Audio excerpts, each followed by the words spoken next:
Boa noite, meus queridos amigos, meus queridos irmãos do Brasil. Estamos iniciando mais um Evangelho Libertador do Cristo. Hoje nós vamos falar para vocês das nossas experiências, mais uma vez vividas aqui na Capadócia. Hoje nós podemos dividir a Capadócia historicamente, nas suas ruínas, nas suas arqueologias, nas suas grutas, em dois períodos distintos. O período do chamado Evangelho do Cristianismo Primitivo, até o ano 325, que é aquele período do Evangelho, como nós já falamos, de pureza, de cristalinidade, e um período a partir do século IV, quando, especificamente depois do Concílio de Nicéia, entra um período diferenciado. O período anterior, até o século IV, foi um período que o cristianismo primitivo, iniciando em Jerusalém, passou por diversas perseguições. Nós temos no livro de Atos a história de Paulo, a história de Estevão, a história de outros membros como João, como Filipe e tantos outros sucessores de Jesus, apóstolos e ex-discípulos, que passaram por muitas dificuldades com as perseguições dentro do próprio judaísmo, com Paulo de Tarso, em Jerusalém, ou politicamente com Roma, que interferia, e outros invasores que também precederam tudo isso, outros conquistadores, que mudaram os conceitos daquele que o judeu chama de Torá, e fizeram, de uma forma herética, as suas diretrizes, as suas realizações, sem se preocupar com a questão religiosa. Pelo contrário, as perseguições foram muito duras. Mas depois do século IV, quando Constantino aceitou o cristianismo e a sua mãe Helena passou a visitar os locais onde existiam histórias acerca de Jesus, especificamente Jerusalém, depois todas aquelas regiões da Samaria e da Galiléia, nós sabemos que com as perseguições, os cristãos subiram no sentido do norte e fugiram grande parte para a Ásia Menor. E aí nessa fuga, eles foram se espalhando pela Anatólia, aquela região que fica a leste da Europa. É uma ponte entre a Europa e a Ásia, que é por isso que é chamada de Ásia Menor. Então, nesse período, os cristãos passaram por muitas dificuldades. Por onde eles estavam, eles quase sempre tinham que fugir das perseguições, e assim eles procuraram saídas muito propícias à sua situação de adversidade perante a aceitação da mensagem de Jesus, da sua história. Então assim é que eles se refugiaram em Roma, por exemplo, nas catacumbas, em Antioquia, na Gruta de Pedro, como nós vamos ver nesse nosso estudo, e aqui na Capadócia, o que caracterizou o cristianismo na sua época de perseguição foram as regiões que se formaram com a erosão e com as escavações da rocha calcária mole, que se formaram com as erupções vulcânicas nessa região. E assim o refúgio maior aqui na Capadócia foram as cidades subterrâneas. Então ali viveram os cristãos por muito tempo. Essas cidades subterrâneas nós vamos ver amanhã melhor o estudo dela, mas já adiantando, foram construídas pelos hititas. Mas hoje nós vamos ver a parte já de um cristianismo, já depois do século IV. Um cristianismo que nasceu fruto da libertação, da permissão política de Roma, com Constantino e os editos, conhecido como Edito de Milão, e outras permissões que foram realizadas pelos dirigentes políticos, e o cristianismo passou a ter uma outra etapa. Então hoje nós visitamos a etapa de um cristianismo já pós século IV, ou iniciando no século IV, que nós poderíamos dizer no cristianismo já livre das perseguições. E hoje especificamente nós fomos visitar o Vale do Goreme. E o Vale do Goreme existe aqui na Capadócia como um ponto de busca, de pesquisa muito importante e muito forte, porque aqui nessa região surgiram muitos seguidores de Jesus e naquela época se formavam o cano da Igreja Católica Apostólica Romana, que foi a primeira igreja que começou, depois da permissão, a se instalar como representante da mensagem de Jesus.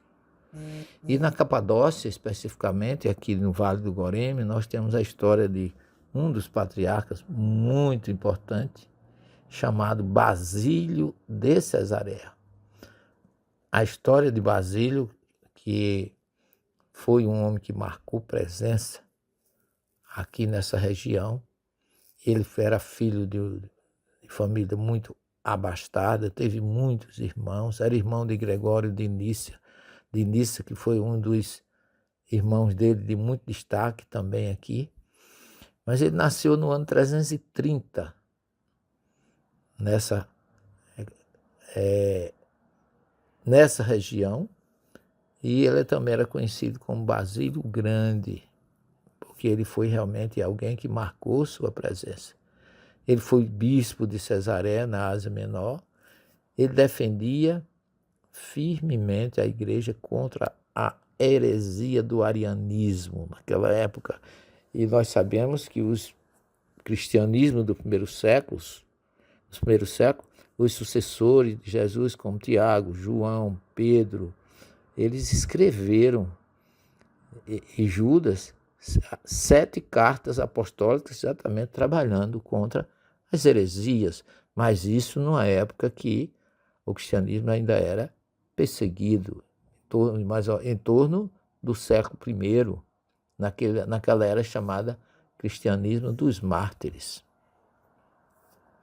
Então Basílio, nascendo nessa região, ele foi de uma família, como os historiadores chamam aristocrática, tinha uma grande propriedade, e na fronteira com a Capadócia e o Pôntico, ele recebeu uma educação muito completa, estudou na Nicomédia, na Bitínia. Ele foi, segundo os estudiosos, tutelado por um grande e famoso retórico de Antioquia, que foi Libânio, e, curiosamente, um defensor ferrenho do paganismo, como era relativamente comum para a educação naquela época. Basílio também foi enviado para Atenas, onde estudou naquela cidade grega dos filósofos. Depois também foi para Constantinopla. Então, em Atenas mesmo, ele começou a pensar na sua carreira na igreja, porque ele também estudou direito, mas ele largou tudo e se enveredou pelo campo da religião. Aqui no Vale do Goreme nós encontramos muitas escavações, igrejas, inclusive igreja dedicada a ele, construções, seminários, e Basílio foi uma espécie de revolucionário nessa região, porque ele criou muita coisa. Ele foi contra as pessoas viverem isoladas da sociedade, aquele que a gente chama de monastismo, e ele lutou bastante para acabar com esse conceito, porque ele disse que todo mundo tinha necessidade de viver em comunidade, de viver trocando ideias, nunca ficar preso, isolado da sociedade.